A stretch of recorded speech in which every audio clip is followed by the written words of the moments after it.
열매를 맺게 될 것이고 다음에 주어지는 고난도 쉽게 이겨낼 수 있습니다. 정말 중요한 신앙의 습관을 히브리서 저자는 우리에게 알려줍니다. 우리는 외부의 핍박과 환난으로 인해 영적으로 흔들릴 수 있습니다. 그래서 우리의 영적인 상태가 훼손되었다 할지라도 행동 거지를 바르게 하면 영적인 부분이 고침을 받게 됩니다. 즉 경건의 습관을 따라 살게 되면 영적으로 흔들리는 마음도 다시 추스리게 되고 회복할 기회가 생긴다는 겁니다.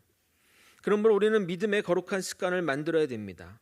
일례로 매일 성경 읽기, 신앙 서적 읽기, 새벽 예배 참석하기 등등 이러한 신앙의 습관들이 쌓이고 쌓이면 나중에 놀라운 효과가 발휘될 것입니다. 오늘 본문은 짧은 4절에 불과하지만 공동체의 실질적인 메시지를 담고 있어서 깊게 다루고자 합니다. 공동체가 위기 상황에 처했을 때 우리가 어떻게 대처해야 할지 중요한 깨달음을 줄 것입니다. 본문의 핵심 내용은 신앙 공동체의 구성으로서 화평과 거룩한 삶을 살며 동시에 그러한 삶을 위협하는 요소인 불신앙과 분열의 쓴뿌리를 그리고 육신의 욕망을 멀리 하라는 내용입니다. 왜 히브리서 저자는 이러한 내용을 강조했는지 본문의 내용과 더불어 살펴보고 공동체를 위협하는 요소들을 우리의 삶의 영역으로 가지고 내려와 살펴보도록 하겠습니다. 계엄령과 탄핵으로 혼란스러운 이 시기에 오늘의 말씀이 여러분에게 해안을 주리라 생각합니다. 말씀으로 더욱 주의 성품으로 나아가는 우리 모두가 되길 예수 그리스도 이름으로 소원합니다. 히브리서는 크게 두 부분으로 나뉘는데 1장부터 10장 18절까지는 왜 우리가 예수를 구주로 믿어야 하는지 이론적인 측면을 다뤘다면 10장 19절부터 히브리서 끝까지는 예수를 믿는 우리가 탄압과 핍박이 가득한 세상에서 어떻게 살아가야 하는지 실천적 권면을 다루고 있습니다. 그중 후반부는 다시 두 부분으로 나뉘는데 10장 19절부터 지난주까지 살펴본 말씀까지는 인내하는 믿음 그 자체를 다뤘다면 오늘 12장 14절부터는 신앙인의 생활과 관련한 권면을 다루고 있습니다. 그러므로 이번 주부터는 더 구체적이고 더 실천적인 면을 다룬다고 보시면 되겠습니다. 히브리서 저자는 위기에 처한 공동체 구성원에게 3가지 권면을 전하고 있습니다. 첫 번째 권면입니다. 먼저 14절을 읽겠습니다. 모든 사람과 더불어 화평함과 거룩함을 따르라. 이것이 없이는 아무도 주를 보지 못하리라. 신앙 공동체에 주는 교훈 가운데 화평과 거룩함은 빠지지 않는 덕목 같습니다. 그래서 그냥 단순히 좋은 덕목을 제시하며 따르라고 하는 것일까요? 왜 히브리서 저자는 성도들에게 화평함과 거룩함을 강조하는 것일까요? 고난으로 인해 신앙이 흔들리는 사람에게서 자연스럽게 발생하는 첫 번째 현상이 불화입니다. 평소에는 잘 지내다가도 외부적인 압력이나 탄압이 주어지면 사람들은 다른 사람에게 원망을 돌리기 마련이고 불평과 불만이 많아집니다. 이것은 원죄적 인간의 모습입니다. 아담이 범죄한 후에 하나님께 말한 두 번째 발언이 바로 이것입니다. 창세기 3장 12절을 읽겠습니다. 아담이 이르되 하나님이 주셔서 나와 함께 있게 하신 여자 그가 그 나무 열매를 내게 주므로 내가 먹었나이다. 아담은 하와를 주신 하나님께 감사하며 그녀를 뼈 중에 뼈요 살 중에 살이라고 고백했는데 이것은 그녀와 나는 한 몸이라는 말입니다. 얼마나 그녀가 좋았으면 이렇게 표현하고 말했겠습니까? 그런데 아담은 범죄 이후에 벌받을 것이 두려워서 하나님이 주신 저 여자 때문에 자신이 죄를 지었다고 원망함으로써 그녀와 불화와 분열이 일어난 것입니다. 그것을 들은 하와는 아담을 어떤 눈으로 보겠습니까? 다시 상장하지 못할 인간이구나 라고 생각할 것입니다. 이처럼 어려움과 고난이 닥치면 인간은 자신의 죄를 남의 탓으로 돌리며 원망과 변명과 불평을 하는 것이 인간의 본능이라 하겠습니다. 제가 전도 축제 때 간증한 대로 아버지의 사업 실패로 집안 경제가 파탄이 나자 우리 부모님은 매일 밤 싸웠습니다. 사실 그때는 제가 너무 어려 왜 싸우는지는 몰랐습니다. 그냥 기억나는 말은 저 인간 때문에 내 인생은 망쳤어 라는 말뿐입니다. 누나의 말에 의하면 아버지가 사업 실패 전에는 승승장구했다고 합니다. 여느 집안처럼 가부장적인 집안이었고 어머니는 아버지에게 순종적인 아내였습니다. 그러나 집안 가게를 어머니가 홀로 책임지자 아버지의 무능을 참을 수 없었던 어머니는 아버지에게 자주 따졌고 그것이 가정 불화의 원인이 되었던 것입니다. 이처럼 외부의 고난이 닥치면 불화와 분열이 일어나는 것이 당연한 인간의 모습이라 하겠습니다. 하나만 더 예를 들자면 지금은 거의 없어진 문화 중에 하나인데 저희 대학생 시절에는 여름방학 때 농촌 봉사활동을 갔습니다. 9박 10일의 일정으로 갔는데 대부분 농사일은 전혀 안 해본 청년들이 모여서 일하다 보니 안 아픈 곳이 없을 정도로 몸이 힘듭니다. 거기다가 여름이니 날씨도 덥고 공동생활을 하니 힘들고 짜증나다 보니 본인의 진짜 모습이 드러나게 되는 것입니다. 그래서 평소에는 좋은 친구, 성격 좋은 친구라고 알고 있었는데 영 아닌 경우를 발견하게 되는 경우도 있고 평소에는 별로였는데 이런 공동체 생활을 통해 진가가 드러나는 친구도 있었습니다. 이처럼 사람은 극한 상황에 몰려야 본인의 진짜 모습이 드러나듯이 공동체의 본 모습은 위기 가운데 드러나게 됩니다. 안타깝게도 히브리 기독교 공동체는 외부의 탄압으로 인해 서로에 대한 불만과 원망이 분출되어 힘든 상황을 맞이하였습니다. 이것을 잘 이겨내지 못하면 공동체가 붕괴할 수도 있는 상황이었습니다. 그래서 히브리서 저자는 핍박 속에서 분열의 조짐을 보이는 공동체 성도들에게 가장 먼저 화평을 추구하라고 권면하는 것입니다. 화평은 공동체를 유지하게 하는 성도가 마땅히 행해야 할 기본 덕목이라 할 수 있습니다. 이스라엘의 대표적인 인사말이 살롬인데 그 살롬의 뜻이 평안할지어다 화평할지어다입니다. 그러니까 그렇게 인사말로 할 정도로 화평은 모든 인간관계와 공동체가 조화를 이룬데 가장 필요한 가치, 필수적인 가치라 하겠습니다. 그런데 히브리서 기자는 화평함과 거룩함을 모든 사람과 더불어 하라고 권면하고 있습니다. 사실 친한 사람들과 또는 가족이나 친지들과 화평을 추구하는 것은 어렵지 않습니다. 그러나 모든 사람과 더불어 화평함과 거룩함을 추구하는 것은 쉬운 일이 아닙니다. 그런데 여기에서 모든 사람은 어디까지를 포함하는 것일까요?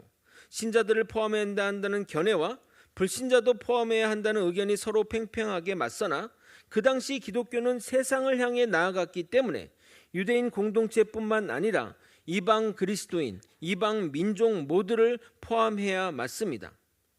그러나 더 중요한 것은 화평을 위해 불의와 타협해서는 안 된다는 것입니다.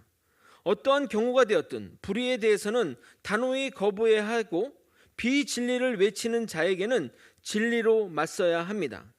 그래서 화평함과 동시에 히브리서 저자는 거룩함을 따르라고 권면하고 있는 것입니다. 예를 들어 화평하기 위해 술을 같이 먹는다거나 화평하기 위해서 함께 해서는 안 되는 일을 하면서 화평을 유지하는 것은 문제가 있습니다. 기독교 내 다른 종교와의 대화라는 명분으로 비진리와 타협하는 경우들을 종종 보게 됩니다. 그 가장 대표적인 단체가 WCC입니다. 이 단체가 추구하는 정신이 바로 종교다원주의인데 다른 종교에도 구원의 길이 있다고 말하는 종교다원주의는 완전한 비진리입니다. 특히 이 단체는 천주교와 매우 밀접한 관련이 있습니다. 종교다원주의가 무엇이냐? 쉽게 말하면 각 나라와 민족마다 각자의 신을 믿는데 이 신을 통해 궁극적으로 하나님께 나아간다고 말하는 겁니다. 예수를 믿어도 알라를 믿어도 부처를 믿어도 시바를 믿어도 홍콩 할매 귀신을 믿어도 최종적으로 하나님께 도착한다고 말하는 겁니다. 그러나 성경은 명확하게 이렇게 말하고 있습니다. 이것이 여러분 진리임을 믿으시길 바랍니다. 사도행전 4장 12절 함께 읽도록 하겠습니다. 시작. 다른 이로서는 구원을 받을 수 없나니 천하 사람 중에 구원을 받을 만한 다른 이름을 우리에게 주신 일이 없음이라 하였더라. 아멘. 아멘. 그런데 하나님을 믿지 않는 세상 사람들은 종교다원주의를 주장하는 자들의 행보에 호의를 보냅니다. 그래서 다른 종교에 관용적이고 포용적인 것이 오히려 기독교 정신에 맞는 것 아니냐라고 말합니다. 그러나 진리에는 타협이 없습니다. 진리를 타협하기 시작하면 그때부터 진리는 진리가 아닌 것입니다. 사람들에게 보여지는 이런 외적인 이미지 때문에 영원한 생명을 버리는 사람은 아무도 없을 것입니다. 그러므로 우리가 정말 이것을 민감하게 생각해야 합니다. 모든 교회가 교단의 성향을 따르는 것은 아니지만 대한예수교 장로회 합동 측과 소속교회는 WCC에 대해서 강력하게 반대합니다. 나중에 이 부분에 대해 자세히 다루겠지만 우리 교단은 WCC라는 단체를 진작에 탈퇴했으나 감리교나 대한예수교 장로회 통합 측은 WCC에 소속되어 있음을 잘 아셔야 합니다. 대한예수교 장로회가 합동과 통합으로 분리된 결정적 이유가 WCC 입장차 때문입니다. 물론 감리교 교단 목사님이나 통합 측 목사님 중에 개인적으로 WCC를 반대하는 분도 있지만 소속 교단의 방향성을 전혀 무시할 수는 없습니다. 여러분 중에 합동이 뭐고 통합은 뭐냐 구분이 안 되는 분을 위해 간단히 설명하자면 교단 목사님이 총신대를 졸업하고 그곳에서 목사 안수를 받았으면 합동 목사님이고 장신대를 졸업하고 목사 안수를 받았으면 통합입니다. 이런 교단 마크가 합동이고 이런 마크가 통합입니다. 항상 강조하지만 신앙은 보수적인 것이 좋습니다. 그런데 14절 후반절에 이것이 없이는 아무도 주를 보지 못하리라 해서 이것이 가리키는 것이 무엇을 의미하는 것일까요? 그냥 생각하기를 화평함과 거룩함을 의미하는 것으로 보여지지만 헬라어 원문은 그렇지 않습니다. 헬라어 문법에 따르면 이것은 거룩함만을 받는 단어입니다. 그래서 바른 해석은 이렇습니다. 히브리서 12장 14절을 표준 세번역으로 읽어드리려 하겠습니다. 모든 사람과 더불어 화평하게 지내고 거룩하게 살기를 힘쓰십시오. 거룩해지지 않고서는 아무도 주님을 뵙지 못할 것입니다. 아니 목사님 그게 그거지 뭐 이렇게까지 우리가 자세할 필요가 있습니까? 라고 생각할 수 있는데 저는 여러분에게 성경에서 쓰이는 단어가 하나도 허투루 쓰이지 않았음을 보여주기 위해서 이렇게 말씀드리는 겁니다. 거룩한 자만이 하나님을 볼 수 있다. 이 말을 들었을 때 생각나는 성경 구절이 있습니까? 있나요? 마태복음 5장 8절이 있습니다. 마음이 청결한 자는 복이 있나니 그들이 하나님을 볼 것이요. 하나님을 본다고 말한 성경 구절은 이 한 구절밖에 없습니다. 마음이 청결한 자, 거룩하며 경건한 자를 말하는 것으로 그들은 하나님을 보게 될 것입니다. 이처럼 모든 성경의 말씀은 다 연결이 되어 있습니다. 정리하자면 신앙 공동체에서 화평과 거룩은 정말 중요한 가치이며 특히 위기에 처한 공동체에게 필수적인 덕목인데 히브리서 저자는 그 가운데 거룩함에 대해 더 강조함으로써 부연 설명하는 것입니다. 그래서 둘 다 중요한 덕목이고 가치이지만 화평을 위해 거룩함을 버려서는 절대 안 되고 거룩함을 위해 화평이 깨진다 할지라도 우리는 거룩함을 추구해야 함을 잊지 말아야 하는 것입니다. 고난과 핍박으로 인해 위기에 처한 공동체를 위한 두 번째 권면은 배교자가 나오지 않도록 하고 쓴뿌리를 내는 사람이 생기지 않도록 해야 하며 쓴뿌리를 내는 자들로 인해 많은 이들이 더럽혀지지 않도록 해야 합니다. 15절을 여러분이 한번 또 읽어보도록 하겠습니다. 함께 읽겠습니다. 시작. 너희는 하나님의 은혜에 이르지 못하는 자가 없도록 하고 또 쓴뿌리가 나서 괴롭게 하여 많은 사람이 이로 말미암아 더럽게 되지 않게 하며. 당시 탄압과 핍박으로 인해 신앙을 저버리거나 유대교로 넘어가려는 자들이 많았습니다. 히브리서 저자는 그런 자들을 하나님의 은혜에 이르지 못하는 자로 에둘러 표현하고 있습니다. 하나님의 은혜는 곧 구원의 은혜이므로 여기에 이르지 못한다는 것은 영적 몰락의 길에 들어선 것을 의미합니다. 그 결과가 타락 또는 배교입니다. 하나님의 은혜가 필요하지 않은 사람은 이 세상에 아무도 없지만 하나님의 은혜 모두가 이르는 것은 아닙니다. 그러므로 우리는 스스로 유혹에 지지 않고 경건하게 살아 타락과 배교의 길로 나아가지 않도록 노력해야 할 것입니다. 또한 공동체가 어려움을 겪는 때에는 공동체의 화평과 거룩을 위협하는 사람들이 더욱 활발하게 활동합니다. 왜 거룩한 하나님의 교회에 이런 자들이 있을까 의문이 들 수 있지만 믿음의 공동체 안에도 알곡과 가라지가 종말의 때까지 존재한다고 예수님은 말씀하셨습니다. 그런데 교회 가운데 분쟁을 일으키고 많은 형제에게 더러움을 입히는 쓴뿌리를 가진 자는 지금 우리 시대 신앙 공동체에도 항상 존재합니다. 교회 안에서 분쟁이 일어나면 이간질이 판을 치고 전혀 사실이 아닌데도 거짓말과 가짜 뉴스가 난무합니다.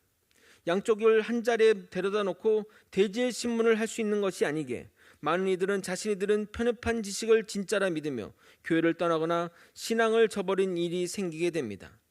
그런데 정말 놀라운 것은 교회 공동체를 분열시키는 자는 과거 분란의 현장부터 계속해서 관여했다는 겁니다. 그들의 특징 중 하나는 부정적인 말을 자주 한다는 것입니다. 사단은 기가 막히게 그런 자들을 사용하여 교회를 어지럽힙니다. 제가 사역하면서 여러 교회를 다녀봤지만 어디에나 그런 분이 존재합니다. 그런데 그런 사람들은 하나같이 본인은 교회를 정말 사랑하며 부정적인 것이 아니라 매우 논리적이며 어디에도 치우치지 않았다고 생각합니다. 그래서 정작 본인은 떠나지 않으면서 많은 사람들을 오염시켜 신앙에서 떠나게 만듭니다. 여러분 깊이 명심하십시오. 믿는 사람은 결코 부정적이지 않습니다. 부정적이라는 것은 하나님의 능력을 의심하는 것입니다. 하나님의 능력을 의심한 자를 믿는 자라 하겠습니까? 우리 모두 잠시 비판적이거나 부정적일 수는 있지만 계속해서 부정적인 이야기만 내뱉는다면 그 사람 안에 성령이 있는지 확인해 봐야 합니다. 우리는 그런 자를 멀리해야 됩니다. 그렇지 않으면 여러분의 신앙은 나락으로 갈 수가 있습니다. 위기 상황에 놓인 신앙 공동체의 화평과 거룩함을 위협하는 세 번째 위협은 음행과 망령됨입니다. 16절을 여러분이 또 한번 읽어보도록 하겠습니다. 시작. 음행하는 자와 혹 한 그릇 음식을 위하여 장자의 명분을 판 에서와 같이 망령된 자가 없도록 살피라. 히브리서자는 음행함과 망령됨의 대표 주자를 야곱의 형 에서를 들어 설명하고 있습니다.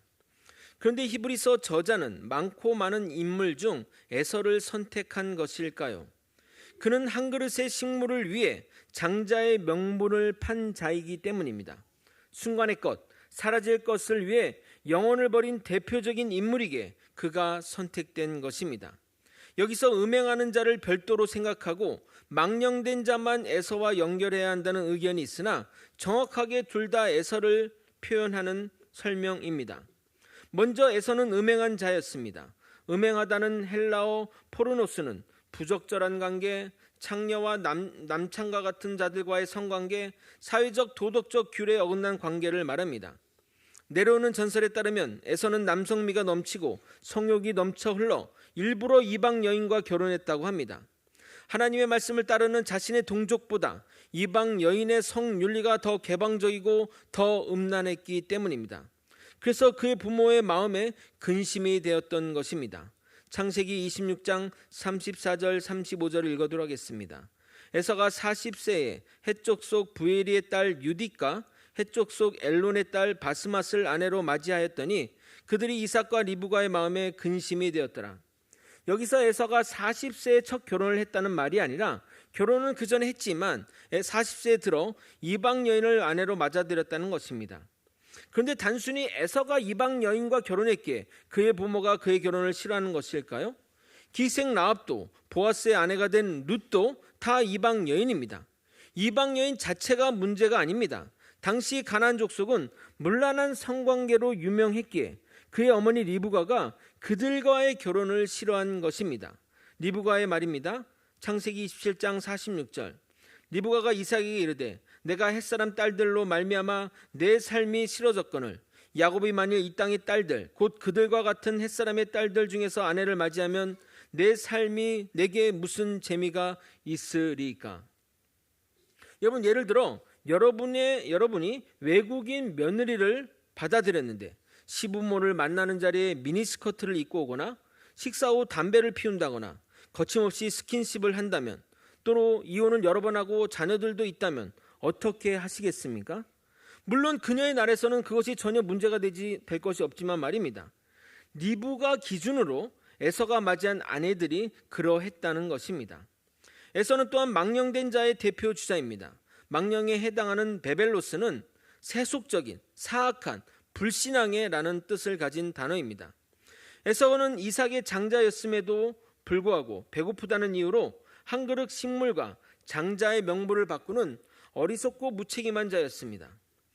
그는 장자의 책임과 사명에 대해 아무런 생각이 없었고 세속적인 축복에만 관심이 있는 자입니다. 자신이 장자의 명분을 동생에게 판 것은 잊어버리고 장자가 받는 축복을 동생이 받자 그를 죽이려고까지 한 것입니다. 히브리사에서의 장자의 명분은 여호와 하나님의 축복을 받는 통로나 다름없었는데 그것을 경홀히 여겼다는 것은 하나님을 경외하지 않는 자임을 나타내는 것이라 하겠습니다. 에서는 세속적인 것, 거룩한 것을 구별하지 못한 자였으며 영적 통찰력을 완전히 상실했던 자입니다. 그러니 그의 후손들 또한 하나님의 백성이라는 축복에 벗어나 세속의 길로 간 것입니다. 이처럼 육신의 탐욕과 욕망을 쫓는 삶은 하나님의 은혜에 이르지 못한다는 것을, 그리고 또 그들이 신앙 공동체를 위협하는 원인이 되게 됩니다. 특히 외부의 탄압이 거세지면 에라 모르겠다 하며 방탕의 길로 가는 경우들이 많은데 그러면 다시는 은혜의 자리로 나오기가 힘들어집니다. 한 그릇의 식물을 위해 장자의 명분을 파는 에서와 같은 자들이 이 서신서를 받는 히브리 공동체와 우리가 사는 공동체에도 존재합니다. 탄압과 핍박으로 인해 믿음의 경주에서 고통받는 신앙인에게 세속의 유혹들은 더욱 강력하게 다가올 것입니다. 그래서 나름 경건하다고 하는 자들은 유대교로 피신했지만 그곳에도 구원이 없기에 배교나 다를 바가 없는 겁니다. 한 그릇의 식물이 한 끼의 배만 채워주는 것처럼 세속의 유혹에 빠지는 것은 정말 순간의 쾌락과 즐거움을 누리는 것입니다. 우리 주변의 세상의 것과 적당히 타협하며 신앙생활도 적당하게 하는 신앙인들이 얼마나 많습니까? 우리는 하나님의 자녀입니다. 하나님의 장자권이 예비된 자들입니다. 정말 순간, 아니 찰나의 만족을 위해 이 영원한 것을 포기하는 우리가 되지 않았으면 좋겠습니다. 악한 행위로 인해 본인뿐만 아니라 공동체를 망가뜨리고 순간을 위해 영혼을 포기하고 거룩함을 버리고 음행을 따른 자들의 결론이 어떻게 될 것 같습니까? 히브리서 저자는 이번에도 에서의 삶을 예를 들어 설명하고 있습니다. 17절을 여러분이 한번 읽어보도록 하겠습니다. 함께 읽겠습니다. 시작. 너희가 아는 바와 같이 그가 그 후에 축복을 이어받으려고 눈물을 흘리며 구하되 버림바가 되어 회개할 기회를 얻지 못하였느니라. 에서는 일시적인 욕구 충족을 위해 영원한 장자의 명분을 헌시작처럼 버렸습니다. 그런데 자신에게 돌아올 축복이 동생 야곱에게로 넘어간 사실을 안 후 아버지 이삭으로 하여금 그 축복을 돌이키게 하려고 눈물을 흘리며 애원했지만 그 축복은 되돌릴 수가 없었습니다. 그는 자신의 불신앙과 망령됨을 버리고 하나님에게로 돌아갈 가능성과 세속적이고 유격적인 생활에서 떠날 가능성 또한 전혀 보이지 않았습니다. 그는 그렇게 타락과 망령됨으로 인해 멸망의 길로 갔고 그의 후손들 또한 그 길로 갔습니다. 그의 후손들은 성경 역사 내내 하나님의 나라인 이스라엘을 괴롭히는 민족으로 등장합니다. 결국 그들은 하나님의 저주를 받아 역사에서 완전히 사라지게 됩니다. 에서의 후손인 에돔 족속을 향한 여호와 하나님의 심판의 메시지입니다. 말라기 1장 2절에서 4절입니다.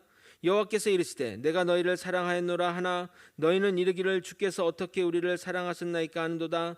나 여호와가 말하노라 에서는 야곱의 형이 아니냐. 그러나 내가 야곱을 사랑하였고 에서를 미워하였으며 그들의 산들을 황폐하게 하였고 그들의 산업을 광야의 이리들에게 넘겼느니라.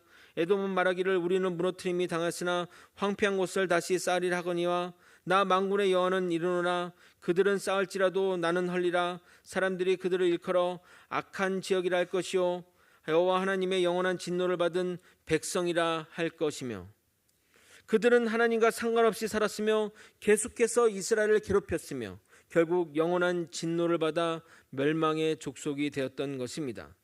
믿음의 선진들은 보이지 않는 약속을 의지하여 믿음으로 현실을 타파해 갔는데 에서는 눈에 보이는 현실을 바라보며 하나님이 약속하신 장자의 축복을 팔아버린 것입니다. 우리 모두 어리석은 자의 삶으로 나아가지 않기를 예수님의 이름으로 소망합니다.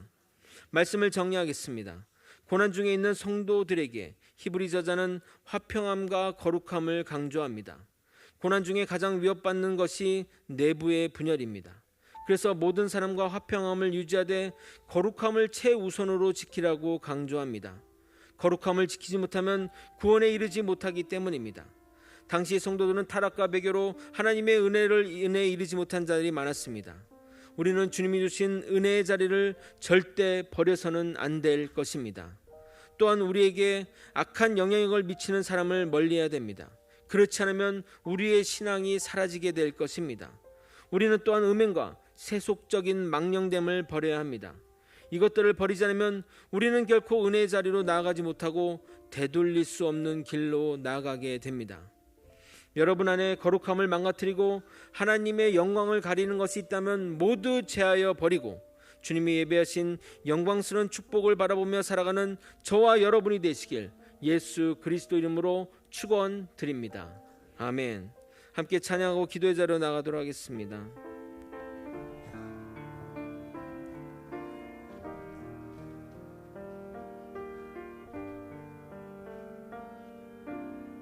거룩하신 하나님,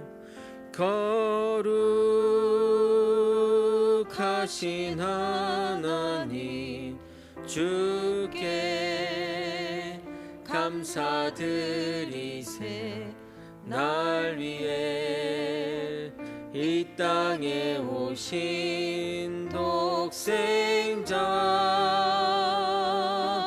나의 마음 뜻 다해 나의 마음과 뜻 다해 주를 사랑합니다. 날 위해 이 땅에 오신 독생자 예수, 내가 약할 때 강함 주고 가난할 때 우리를 부욕해 하신 나의 주 감사. 내가 약할 때 강함 주고 나만할 때 우리를 부욕해 하신 나의 주 감사.